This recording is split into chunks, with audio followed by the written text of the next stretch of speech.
Hello friends, welcome back to my channel. तो देखिए, आज की इस वीडियो में मैं आपको बताने वाली हूँ कि भाई आखिर आप सिलेंडर पर अदरक रख देंगे तो ऐसा क्या चमत्कार होने वाला है। तो जब भी सिलेंडर आपका आए तो आपको उसके ऊपर अदरक रख कर देखना है। ऐसा क्यों मैं कह रही हूँ, ये वीडियो आपको फुल देखनी है, बिल्कुल भी स्किप नहीं करनी है, पूरी वीडियो देखनी है ताकि आपको भी ये नॉलेज मिल सके कि ऐसा मैंने क्यों कहा है कि भाई इसके ऊपर अदरक रख दीजिए। चलिए पहले आते हैं अपनी फर्स्ट टिप पर। तो देखिए, जब भी ये बारिश वगैरह का सीज़न आता है ना तो हमारा नमक बेचारा सीलने लगता है। जैसे कि आप देख पा रहे होंगे, इसमें छोटी-छोटी देखिए गाँठें पड़ी हुई हैं।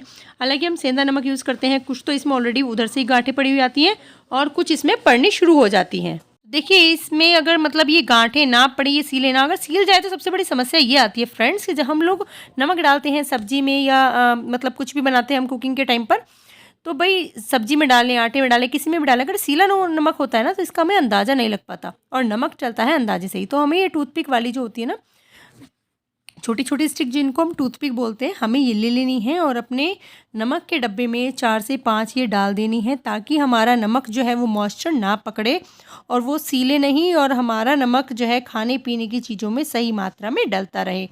तो ये ट्रिक बहुत ही काम की है, आप लोग अपने नमक की डिब्बी में इसको यूज़ ज़रूर कीजिएगा। एक तो ये टूथपिक जो है साइज़ में इतनी बड़ी होती है कि जब आप चम्मच से नमक डालेंगे तो ये आपके खाने-पीने की चीज़ों में बिल्कुल नहीं आने वाली है। तो है ना ट्रिप छोटी सी और बहुत ही काम की। तो आप लोग भी इसको ज़रूर यूज़ कीजिएगा और जैसे कि अब आप देख पाएँगे, देखिए आप इसको कितना भी हिला-डुला लीजिए, ये टूथपिक कहीं नहीं जाने वाली है, मतलब कि ये नमक में ही एडजस्ट होके रह गई है और ये नमक में ही रहेंगी और हमारा नमक बिल्कुल नहीं सीलेगा। तो इस तरीके से हमारे खाने-पीने में नमक भी जो है वो स्वाद के अनुसार डलता रहेगा। तो आप लोग मुझे ज़रूर बताइएगा भाई किस-किस के घर में नमक सीलता है और कौन-कौन इस ट्रिक को आज़माने वाला है। नेक्स्ट स्टेप पर आते हैं, ये हमारे खाली पड़े हुए चश्मे के बॉक्स को लेकर। चश्मे खरीद लाते हैं अक्सर बहुत सारे, कितनी बार होता है ज़रूरत के हिसाब से चश्मे लेकर भी आए थे लेकिन भाई चश्मे टूट गए तो कवर खाली पड़ा है। अब कवर खाली पड़ा है तो उसका करते हैं हम रीयूज़। तो देखिए, इस तरीके से आप इसमें रख लीजिएगा अपनी थ्रेड और नीडल, मतलब सुई और धागा इसमें रख लीजिएगा इस हिसाब से कि अगर आप कहीं भी ट्रैवल पर जाएँ ना फ्रेंड्स, तो आपके पास सुई धागा ज़रूर होना चाहिए। कितनी बार ऐसा होता है कि कपड़ा कहीं से भी उधड़ गया और कितनी बार इस तरीके से वो सामने की तरफ से उधड़ जाता है कि हमारे पास कोई ऑप्शन नहीं होता है। और जब हम कहीं ट्रैवल पे जाते हैं तो हमारे पास सुई धागा इमरजेंसी के लिए बिल्कुल होना चाहिए। लेकिन दिक्कत ये आती है कि भाई इसको रखें कहाँ, क्योंकि सुई चुभने का डर रहता है। तो इस बॉक्स का बहुत अच्छा रीयूज़ आप कर सकते हैं। सेकंड रीयूज़ भी मैं आपको इस बॉक्स का दिखाती हूँ। पड़े-पड़े ये बॉक्स बेचारे घर में करेंगे क्या? हमारे किसी काम आ जाए तो उससे अच्छा और क्या होगा।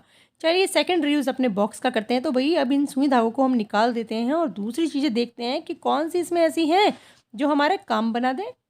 चलिए फ्रेंड्स, तो देखिए भाई, ये पिन भी मैंने इसलिए बताया था भाई, कितनी बगैर ऐसा होता है कि आप सुई धागे के मूड में सिलने में नहीं है अभी, तो आप पिन लगा के अपना काम कर सकते हैं। तो चलिए आते हैं अब अपनी मेकअप की चीज़ों पर। तो भाई हमारी जैसे कि लिपस्टिक हुई, लिप ग्लॉस हुए, हमारी नेल पेंट हुई और बिंदी का पत्ता हुआ।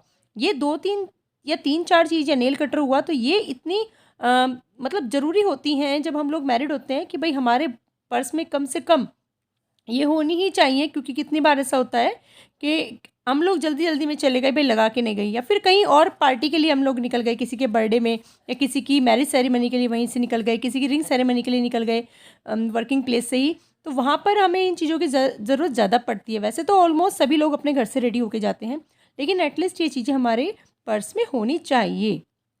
तो आपको भी जो है इसका अच्छे से यूज़ कर लेना है। बिल्कुल अपने मेकअप बॉक्स को बिल्कुल सेट कर दीजिए एक छोटे से चश्मे के डब्बे में। और बताइए भई, अभी इस चश्मे के डब्बे की जान थोड़ा ही लोगे। इसमें तुम अपने सुई धागे रख लो, अभी बेचारा कुछ नहीं कहेगा।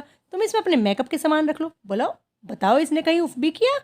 चलिए आते हैं अपनी नेक्स्ट टिप पर। तो भई देखिए, आप इस पन्नी की हालत देखिए और इसमें पड़े हुए 2 बटन देखिए। आखिर ऐसा कैसे हुआ? तो भई मैंने ये बटन लगाने थे, मैं पूरे बटन का पैकेट लाई थी, लेकिन जहाँ से मैंने कट किया था वहाँ से निकल के सारे बटन बेचारे छू-मंतर हो गए। सारे बटन छू-मंतर हो गए, बेचारे ये 2 बचे हैं, पता नहीं कैसे भटकते हुए ये बचे रह गए। तो आपको क्या करना है भई, इस तरह की पन्नी आप कभी बटन की लाएँ तो अपना पिन ले लीजिए और जितने भी बटन हो आपके सारे उसके छेद में इस तरह से डाल दीजिए। सारे इसमें पिन में ये बटन आपको डाल देने हैं ताकि ये अब कहीं भी गुम ना हो और जब भी जितने बटन की ज़रूरत होगी आप आराम से निकाल सकते हैं। कि पॉलीथीन में थे, वो छोटी सी थैली में थे, तो उसकी वजह से वो बेचारे में निकालती एक थी, वो निकलते 10 थे। तो वो पन्नी की कंडीशन देख लो भैया, इतनी बुरी हो गई, मिले ही नहीं टाइम पर। और इस तरीके से आप अपने जिसमें आप थ्रेड वगैरह रखते हैं उसमें बंद करके रख दीजिए। अब आते हैं नेक्स्ट टिप पर। ये हमारी टिप बहुत ही काम की है भाई, बहुत काम आने वाली है। ये है चावल। और चावल हम सबके घर में बनते हैं, एक ना एक दिन छोड़ के तो सभी के घर में बनते हैं। बच्चों की पहली पसंद चावल ही होते हैं घर में। पुलाव खाना बच्चों को बेहद पसंद है। अब हमारे ये भी बहुत काम के हैं। खैर खाना तो हम इन्हें खा ही लेते हैं चावल को खाने के तौर पर, लेकिन ये जो पानी है इसको हम फेंक देते हैं वेस्ट समझकर। भैया आज से नहीं फेंकना है। आप इसके पानी का यूज़ देख कर ना आज से कभी चावल का पानी नहीं फेंकोगे। अब आप कहोगे क्यों, इसका पानी क्या हमें पीना है? जी नहीं, आपको इसका पानी बिल्कुल नहीं पीना है। ये कोई वेट लॉस नहीं करता है, ठीक है। तो जो लोग सोच रहे थे भाई इसका पानी पीना है, तो आपको बिल्कुल नहीं पीना है, पर फेंकना भी नहीं है। तो करना क्या है, करना ये है आपके इसके पानी को जो है बेचारे को संभाल कर रखना है। तो मैंने पानी अच्छे से डाल दिया था क्योंकि मुझे इसका पानी बहुत सारा चाहिए था।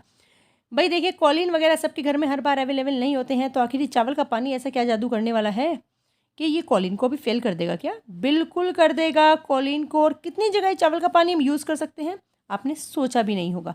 तो देखिए फ्रेंड्स, जितने भी आपकी क्रॉकरी होती है जिनकी चमक खो चुकी है, उसको लीजिए और चावल के पानी में ऐसे वॉश कीजिए, अच्छे से रगड़ रगड़ के चावल के पानी में। आप सच में देखेंगे कि जिस क्रॉकरी की आपकी चमक बिल्कुल डल हो गई थी, जिसको आप ये सोच रहे थे कि भाई अब मेहमानों के सामने तो इस क्रॉकरी को हम लेके जा ही नहीं सकते हैं, तो वो ये देखिए कितने सारे स्ट्रेन्स हैं ना इस पर, सब रिमूव हो जाएंगे बिना किसी स्क्रबर के, बिना किसी डिश वॉश के। आपको सिर्फ इस चावल के पानी को इस पर अच्छे से अप्लाई करना है। जो भी क्रॉकरी आपको ऐसी लगती है कि भाई मेहमानों के सामने इस क्रॉकरी को लेके नहीं जा सकते हैं, वो सारी क्रॉकरी आप इसमें अपनी चमका लीजिए। और आज के बाद आप चावल का पानी नहीं फेंकने वाले हैं। उसके बाद आपको क्या करना है कि आपको लेना है टिश्यू पेपर, और टिश्यू पेपर से अच्छे से रगड़ते हुए आपको इसे पोंछना है। आप खुद देखेंगे इसकी चमक क्या हो चुकी। और ये मेरा वो कंटेनर है जिसमें मैं डेली यूज़ करती हूँ नाश्ते के लिए। तो फ्रेंड्स आप ही देखिए, बिल्कुल चमक जाएंगे, बिल्कुल ऐसे हो जाएंगे जैसे नए हैं। क्योंकि इसमें जो चावल में जो केमिकल होता है ना, जिसकी वजह से पानी वाइट वाइट होता है, वो इतना स्ट्रांग होता है हमारी क्रॉकरी को क्लीन करने के लिए कि वो लाजवाब, मतलब कोई जवाब ही नहीं है भाई। तो आप लोग भी चावल के पानी से अपने जितने भी क्रॉकरी की जिनकी चमक खो गई है, उन सबको अच्छे से डीप करके उसमें भिगो के साफ़ कीजिए। उसके बाद टिश्यू पेपर की हेल्प से उनको रगड़ कर पोंछ लीजिए, ताकि आपकी क्रॉकरी की चमक वापस आ जाए। आप अगर चाहें तो अपने ड्रेसिंग टेबल के मिरर को, या फिर आपने वॉश बेसिन वाले मिरर को भी इसे साफ़ कर सकते हैं। मतलब मिरर कहीं का भी हो, कांच को बहुत अच्छी तरीके से साफ़ करने का काम हमारा ये चावल का पानी करता है। और ये बिल्कुल भी नुकसान भी नहीं देगा। देखो आपकी मिरर की चमक जाएगी नहीं, बल्कि वो वापस लौट आएगी। और देखो कितनी सारी गंदगी जो है वो इस पर उतर जाती है। तो देखा है ना कमाल का पाउडर, है ना कमाल का पानी। तो इससे ज़्यादा आपको इस चावल के पानी से बताओ क्या क्या उम्मीदें हैं। वैसे तो ये बहुत सारे काम कर देता है हमारे, जैसे पौधों में बहुत अच्छा काम करता है, फेस वॉश करने में बहुत अच्छा ये काम करता है। जो चावल में जो केमिकल होता है उसकी वजह से फेस वॉश मतलब बहुत अच्छा होता है हमारा। कलर जो है बिल्कुल क्लियर रहता है। लेकिन भाई मैं तो फ़िलहाल इससे अपनी क्रॉकरी ही चमका रही हूँ, क्योंकि मेरी क्रॉकरी डल हो रखी थी। और आप लोग चाहें तो इस चावल के पानी को जहाँ जहाँ मतलब पौधों में दें या अपने फेस को वॉश करें, इससे बहुत ही अच्छा रहेगा, कोई नुकसान नहीं है। अब आते हैं अपनी मेन टिप पर। भाई आखिर आपने वीडियो में देखा होगा कि हमने कहा कि भाई आप अपने सिलेंडर के ऊपर अदरक रख दो। चलिए सबसे पहले बताते हैं आपको कि इस पर लिखा हुआ क्या है। जब भी आप कभी सिलेंडर लेना तो देखिए ये इस पर इस तरीके से लिखा रहता है। तो आपको शायद कुछ लोगों को पता है, कुछ को नहीं पता है। तो एक तो आपको जब भी आप सिलेंडर लें आपको उसका वेट मेज़र करना है। इस पर लिखा है 15.9, यानी भाई ये 15 किलो 900 ग्राम का है। ये बात तो क्लियर हो गई। लेकिन अब ये क्या लिखा हुआ है भाई, ये लिखी होती है इसकी एक्सपायरी डेट। तो जैसे आप 26 देख पा रहे हैं, आप समझ गए अच्छा 2026 में एक्सपायर होगा, ठीक है। अब डी का मतलब क्या है, तो फ्रेंड्स देखिए अगर यहाँ पे ABCD ये 4 ही अक्षर लिखे हुए आपको मिलेंगे, ABC या D। ए का मतलब होता है जनवरी फरवरी मार्च, बी का अप्रैल मई जून, उसी हिसाब से आप देखिए का मतलब हो जाएगा जुलाई अगस्त सितंबर, और हमारे डी का अक्टूबर नवंबर दिसंबर। तो ये हमारे दिसंबर 2026 तक एक्सपायर हो जाएगा। अब मैंने इसके ऊपर अदरक क्यों रखा है, देखिए जब भी आप सिलेंडर लें तो उसके वो ढक्कन को हटा दीजिए और उसके ऊपर आप अदरक रखकर देखिए। ये अदरक आपको बताएगा कि आपका सिलेंडर लीकेज है या नहीं। हर बार ये सेफ़ नहीं होता है कि हम इसके आसपास जो है पानी डालकर देखें, या हम इसके आसपास जो है माचिस की तिल्ली जलाकर देखें। तो ये मुझे बहुत अच्छा लगा। आपको सिर्फ अदरक रखकर 2 घंटे छोड़ देनी है। तो अगर आपके अदरक का कलर नीचे से चेंज होता है ना फ्रेंड्स, तो आपका यकीनन सिलेंडर जो है वो लीकेज कर रहा है, आपको उसे रिप्लेस कर लेना चाहिए। और अगर आपके अदरक का कलर चेंज नहीं होता है तो आपका सिलेंडर बिल्कुल ओके है, आपको उसे रिप्लेस नहीं करना है, उसमें से कोई भी गैस लीकेज नहीं हो रही है। और इस तरह के जो ढक्कन होते हैं ना फ्रेंड्स, आप इनको आप कोशिश कीजिएगा कि कुछ इस तरीके से हटाया जाए कि भाई इनका धागा ना टूटे और ये यहीं पर बंधे रहें। नेक्स्ट टिप पर आते हैं चावलों को लेकर। देखिए आप देख सकते हैं चावल के मतलब इस मौसम में जब बारिश वगैरह होती है, बरसात के मौसम में भी हमारे चावल हो, दाल हो, अनाज हो, सब में भाई वो सुरसुरी हो जाती है। कई जगहों पर उसे सुरसुरी बोलते हैं, कई जगहों पर उसे सुरैरी बोलते हैं। तो भाई हम तो मतलब सुरसुरी बोलते हैं हमारे इधर। तो हो सकता है आपके पास उस कीड़े का, छोटे से उस इंसेक्ट का नाम कुछ और हो। तो देखिए फ्रेंड्स, अभी फ़िलहाल आप देख रहे हैं कि भाई इसमें बिल्कुल भी वो सुरसुरी नहीं है। ऐसा क्यों? जबकि बारिश का मौसम है तो फिर इसमें सुरसुरी क्यों नहीं लगी, जबकि वो आमतौर पर लग जाती है। तो मैं आपको वो कमाल दिखाती हूँ। भाई ये एक जो टुकड़ा आप छोटा सा देख रहे हैं ना, इसकी वजह से इन चावलों में सुरसुरी नहीं लगी। अब आप कहेंगे भाई ये क्या है? तो देखिए ये है हमारी फिटकरी। फ्रेंड्स, आपको फिटकरी का एक छोटा सा टुकड़ा ले लेना है। आपके दाल हो, चावल हो या कोई भी ऐसा अनाज हो जिसमें कि आपको ये रहता है कि भाई इसमें कीड़े लग सकते हैं, उसमें आपको फिटकरी का एक टुकड़ा जो है डाल देना है। और आप यकीन मानिए, जब आप एक बार डाल के देखेंगे ना, तो आपके अनाज में मतलब दाल में, चावल में, किसी में भी कोई भी कीड़ा नहीं लगेगा, सुरसुरी बिल्कुल भी नहीं आएगी, क्योंकि ये इतनी स्ट्रॉन्ग इसकी स्मेल होती है कि वो इसके आसपास भी नहीं भटकते। तो अगर आपको वीडियो पसंद आई हो, लाइक कीजिएगा, चैनल पर पहली बार आए सब्सक्राइब कीजिएगा और अपना सपोर्ट हमारे साथ बनाए रखिएगा। Bye bye.